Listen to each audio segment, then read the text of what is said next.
Donasi dakwah Yufid. Yuk berikan amal jariah terbaik Anda untuk dakwah dan pendidikan Islam.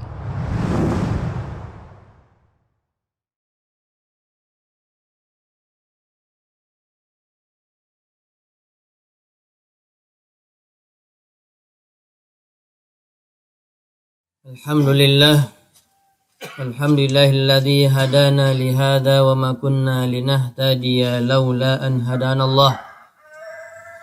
Asyhadu an la ilaha illallah wahdahu la syarika lah wa asyhadu anna Muhammadan abduhu wa rasuluh. Ya ayyuhalladzina amanu taqullaha haqqa tuqatih wa la tamutunna illa wa antum muslimun.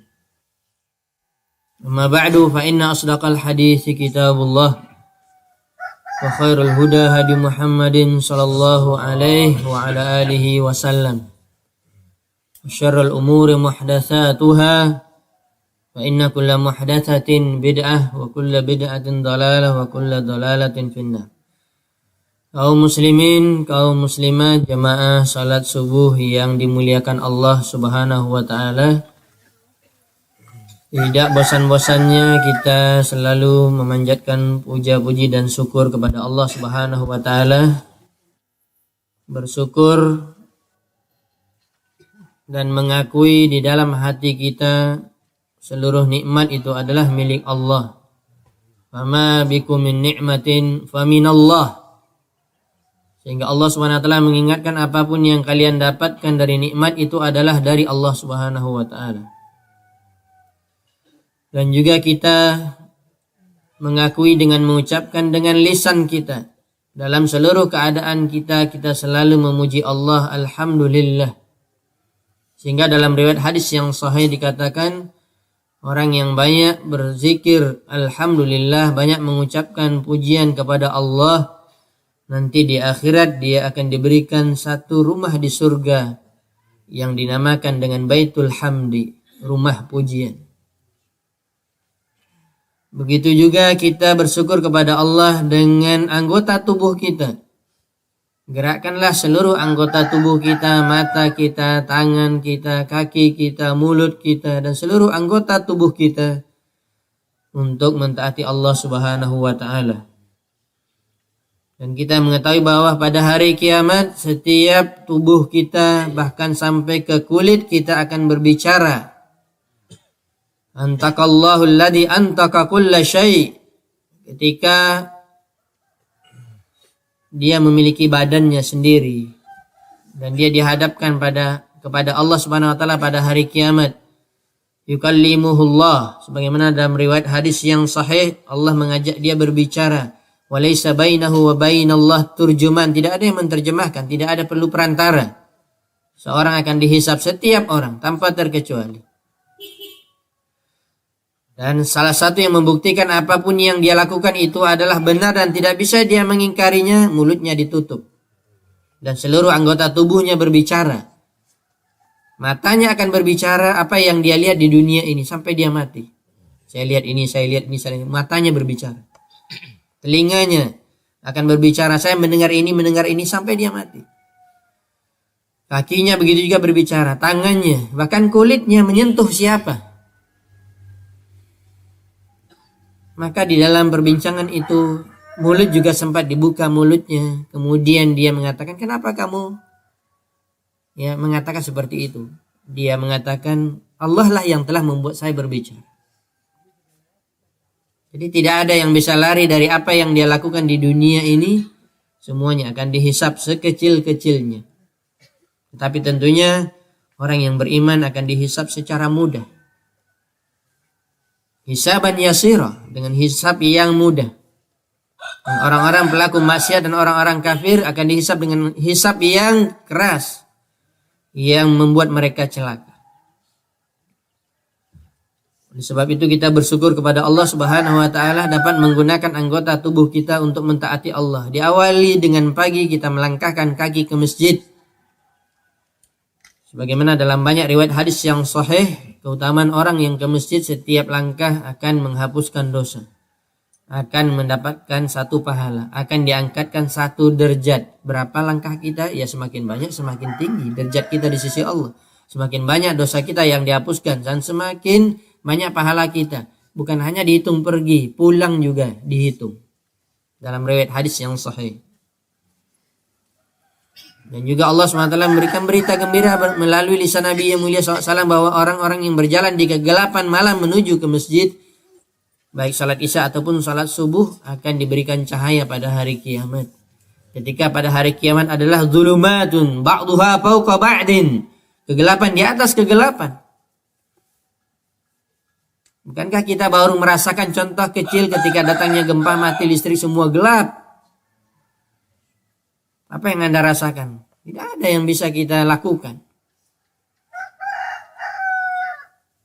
Tetapi ambil ibrah pelajaran bahwa juga pada hari kiamat kegelapan di atas kegelapan yang lebih mengerikan. Tetapi Allah akan memberikan cahaya bagi orang-orang yang baik, orang-orang yang saleh, orang-orang yang bertakwa.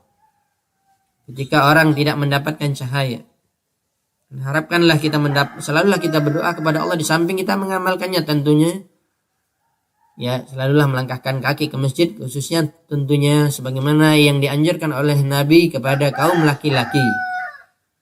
Kaum perempuan, ada hadis yang juga menguatkan bahwa yang terbaik adalah di rumahnya. Kita dulu semasa kuliah di Madinah dan ikut halaqah di Masjid Nabawi, di luar pelajaran kita dari pagi sampai zuhur, ikut halaqah. Beliau masih hidup sekarang, hafizahullah ta'ala, sudah cukup tua. Umurnya mungkin sudah 80 tahun lebih. Syekh Abdul Muhsin Abbad. Syekh Abdul Muhsin Abbad hafizahullah taala. Kita dulu ikut halaqah di Masjid Nabawi, ada halaqah Sunan Nasa'i, ketika itu saya masih di sana, dengan Sunan Abu Daud, kemudian saya pulang. Dan salah satu pertanyaan yang pernah ditanyakan kepada beliau, Syekh, ya, bagaimana dengan perempuan yang mereka misalnya penduduk Madinah, mereka tinggal di rumah mereka dan sholat di Masjid Nabawi dikatakan ke-alfi shalah, ya, pahalanya 1000 kali dari masjid biasa di seluruh dunia. Anda sholat satu sholat, bukan satu rakaat, satu sholat. Dan bahkan beliau mengatakan bukan hanya sholat wajib saja, tetapi sholat sunat juga dilipat gandakan 1000. Ya, 1000 sholat kita di tempat kita ini, tempat tinggal kita, di mana saja kita berada, kita bisa sholat di masjid. Itu baru bandingannya orang sana baru sholat sekali. Bagaimana dengan 5 kali?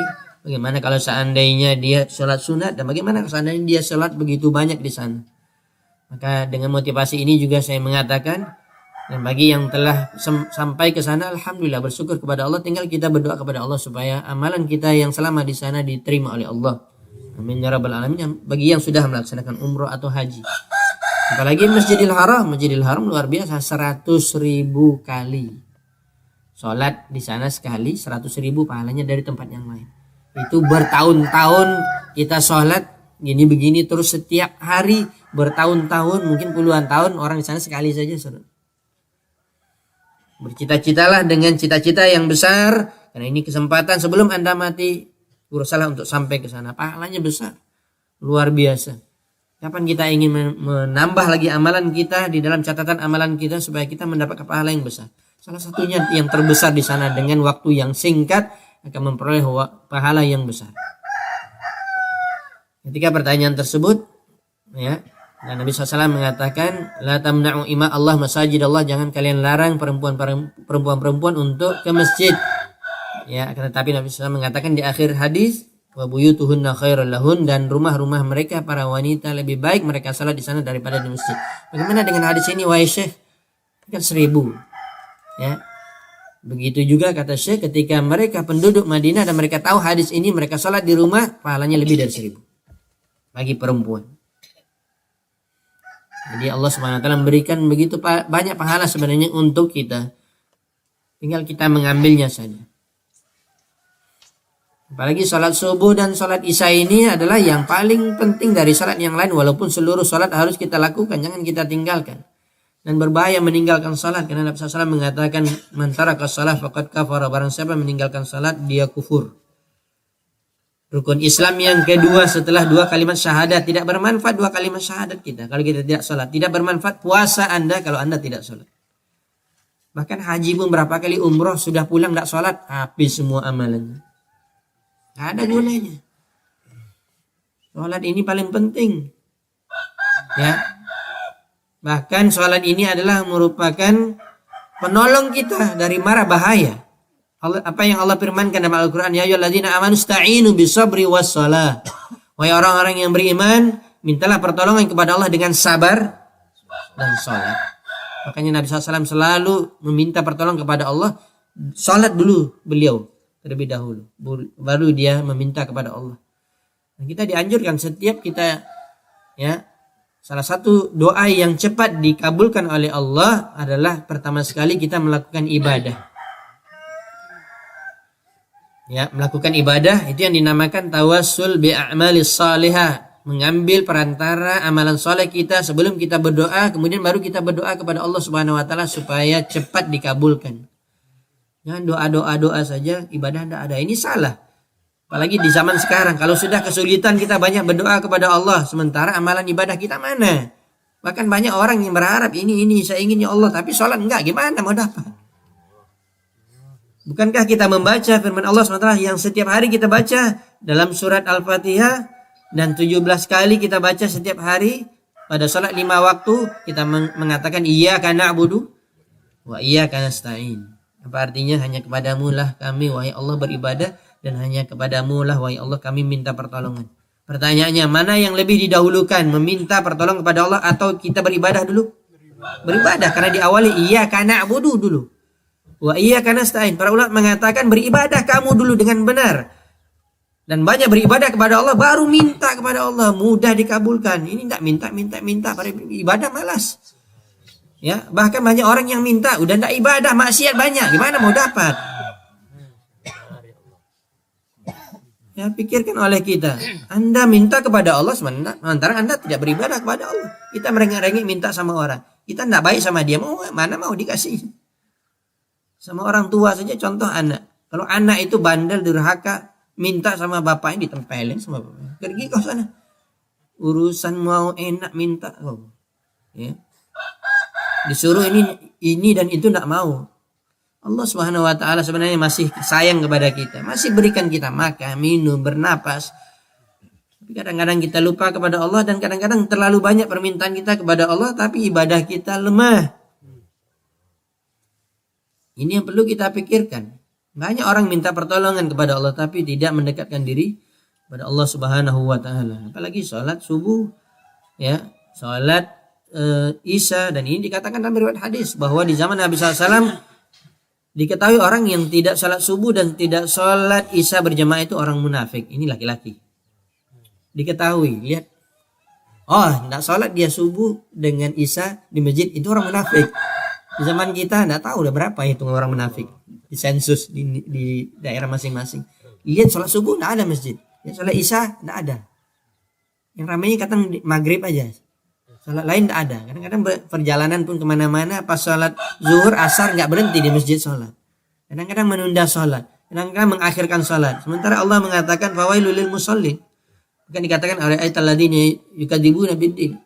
Bukankah tahukah kamu siapa mereka orang-orang yang mendustakan agama? Dimasukkan adalah orang-orang yang lalai dari sholat. Para ulama tafsir mengatakan, Imam Ibnu Katsir dan yang lain mengatakan bukan orang yang meninggalkan sholat, tapi orang yang mengakhirkan sholat. Sholat zuhur misalnya 12:20 azan. Ya, sudah mau masuk asar 3:35. Ini sholatnya 3:25 sudah baru mau sholat zuhur. Ya, dengan alasan inilah saya mencangkul, saya bekerja, saya ke sana, saya kemari. Kalau salat maghrib sudah mau masuk maghrib baru salat. Ini namanya fawailul lil musallin alladzina hum an salatihim sahun. Bukan orang yang meninggalkan salat. Ini ancamannya neraka bagi orang yang lalai seperti ini salatnya, apalagi orang yang tidak salat. Tidak ada jaminan masuk surga. Ingatkan keluarga kita. Bahkan Allah SWT juga mengatakan wa'mur ahlaka bis shalah wastabir 'alaiha. Allah SWT yang mengingatkan pentingnya salat. Ya, perintahkan keluargamu untuk sholat. Anda sebagai kepala keluarga, misalnya contohnya suami bertanggung jawab, perintahkan anak dan istri sholat. Wastabir 'alaiha. Apa makna wastabir? Sabar dan sabar terus. Jangan bosan mengingatkan sholat. Sholat, sudah masuk waktu sholat. Ya, ibu, sayang sholat. Anak begitu juga. Bukankah kita diperintahkan oleh Nabi SAW dalam pendidikan Islam memerintahkan anak mulai itu untuk sholat umur 7 tahun. Nabi SAW bersabda, muru auladakum bisolati wahum abna'u sab'a sinin. Perintahkan anakmu itu sholat mulai umur 7 tahun. Para ulama mengatakan ini batasan umur tamyiz. Mumayyiz 7 tahun mulai. Ya, bisa membedakan mana yang baik dan buruk. Tahu dia, disuruh ini, oh tahu dia tidak baik, ini buruk. Itu mulai 7 tahun. Makanya Nabi SAW menganjurkan umur 7 tahun itu sudah anak dididik untuk pendidikan agama. Mulai dari sholat, ini perkara yang penting. Berapa lama? Selama 3 tahun. Baru dikatakan, ya, apabila mereka sudah sampai umur 10 tahun tidak sholat juga, wadribu, pukul. Sudah 3 tahun. Tetapi kata para ulama, kita memang setiap hari mengingatkannya. Ingatkan terus, sholat. Bukan dari umur 7 tahun sekali-sekali, mungkin Jumat baru diingatkan Jumat. Nanti sudah 3 tahun tidak sholat dipukul. Nggak boleh kata para ulama. Anda sudah mengingatkan setiap hari. Selama 3 tahun, jangan dipukul dulu itu. Jarak waktunya, 3 tahun. Pendidikan anak, dan karena ini yang kita lihat fenomena yang juga terjadi di tengah kaum muslimin, banyaknya orang-orang yang meninggalkan sholat. Dan ini sangat penting. Setelah 2 kalimat syahadat, setelah tauhid. Ya. Dan insya Allah pertolongan Allah ada pada orang-orang yang salat. Dan kita berharap juga Allah SWT akan ya menghentikan musibahnya ketika seluruh kaum muslimin di tempat kita, di kampung kita, semuanya salat. Ya, bagi laki-laki meramaikan masjid supaya Allah turunkan rahmatnya, supaya Allah turunkan kasih sayangnya. Kalau tidak Allah azab terus kita. Ya, oleh sebab itu mari kita terus memperbaiki diri, ya, khususnya dalam masalah perintah salat ini sangat penting. Saya mohon maaf, mungkin saya bisa saja menyinggung. Kita lihat tadi malam, walaupun mungkin ada yang jauh luar biasa penuh masjid, nggak tahu saya niatnya apa. Yang mau dibawa tuh ya mungkin.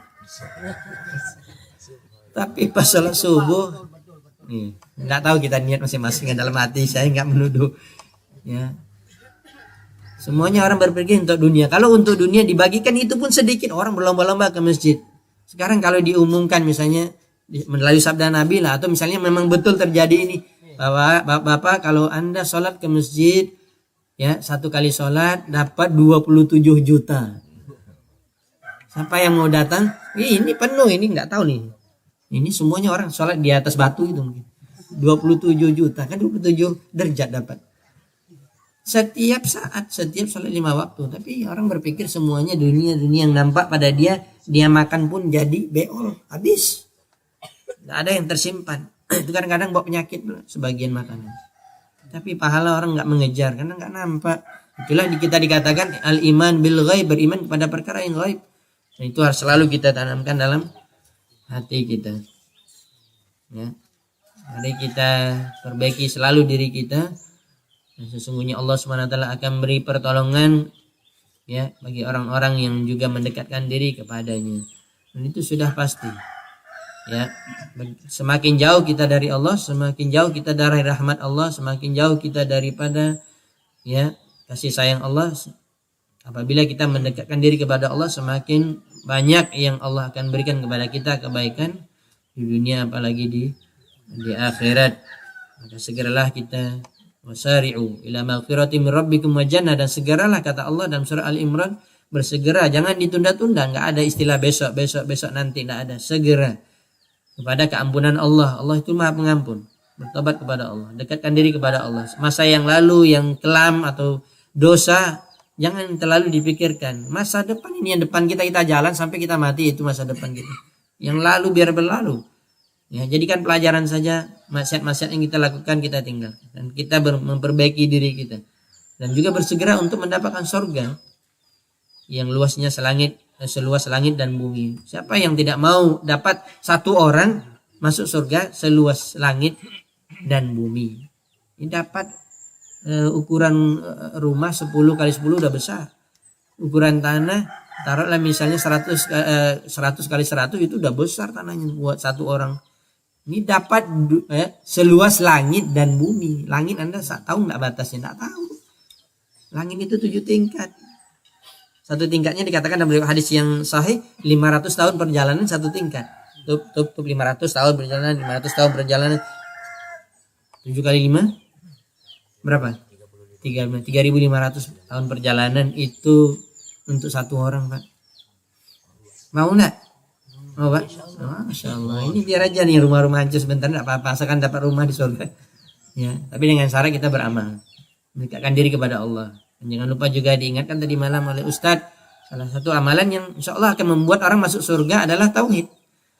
La ilaha illallah kita selalu ucapkan, tapi tahu enggak maknanya? Tidak ada yang berhak untuk diibadati kecuali Allah. Enggak ada. Apapun ketergantungan kepada selain Allah enggak boleh. Harus kita hanya bergantung kepada Allah. Itulah hakikat la ilaha illallah. Sebagian ulama mengatakan, ulama akidah, ya, tidak bermanfaat setiap orang sebanyak apapun dia mengucapkan la ilaha illallah, walaupun Anda berzikir setiap hari, menyediakan waktu 1 juta kita ucapkan la ilaha illallah. Tapi setelah itu keluar dari rumah buat syirik, habis semuanya. Tidak ada manfaat. Kalimat la ilaha illallah itu tidak ada manfaat. Jadi diucapkan dengan lisan, dipraktekkan dengan perbuatan, bukan hanya lisan saja. Ya. Makanya Nabi SAW mengatakan man akhru kalamihi la ilaha illallah dakhalal jannah. Itu maksudnya dari hadis Nabi SAW, barang siapa yang perkataan terakhirnya dia ketika mati la ilaha illallah, dia masuk surga. Ya. Dan ini bukan segampang kita bayangkan saya mau mati nanti baru ucapkan la ilaha. Tidak gampang. Harus dengan amalan dulu, Allah akan bimbing kita kepada la ilaha illallah mengucapkannya. Anda kalau berbuat syirik, menggantungkan jimat, selalu kemana-mana ada jimat. Itu apa? Untuk kebal. Ya, di sekeliling saya jin semuanya, nggak ada orang yang bisa ganggu saya. Anda bergantung ke jin. Tulisan mantra segala macam tempel ke rumah makan apa ya, supaya laku. Ya, jualan saya. Nanti kalau jualan kipas loh, pelaris. Semacam lah, cincin lah. Ya, batu apalah segala macam. Nggak tahu dia memberikan rezeki itu Allah SWT. Ada orang kafir nggak pakai itu, dia lebih kaya dari kita. Coba pikirkan. Bodoh kita menggantungkan diri kepada selain Allah SWT. Tauhid. Kalau Anda ingin masuk surga dan mengikuti Nabi SAW sebagai suri tauladan kita. Mudah-mudahan bermanfaat. Bisa ditambah oleh Ustaz Maududi Abdullah Bizallahu ta'ala. Demikianlah, lebih kurang maaf karena yang benar dari Allah SWT, yang salah dari saya dan dari syaitan. Saya mohon ampun kepada Allah SWT. Subhanakallahumma bihamdika asyhadu an la ilaha illa anta astaghfiruka wa atubu ilaik. Assalamualaikum warahmatullahi wabarakatuh. Donasi dakwah Yufid. Yuk berikan amal jariah terbaik Anda untuk dakwah dan pendidikan Islam.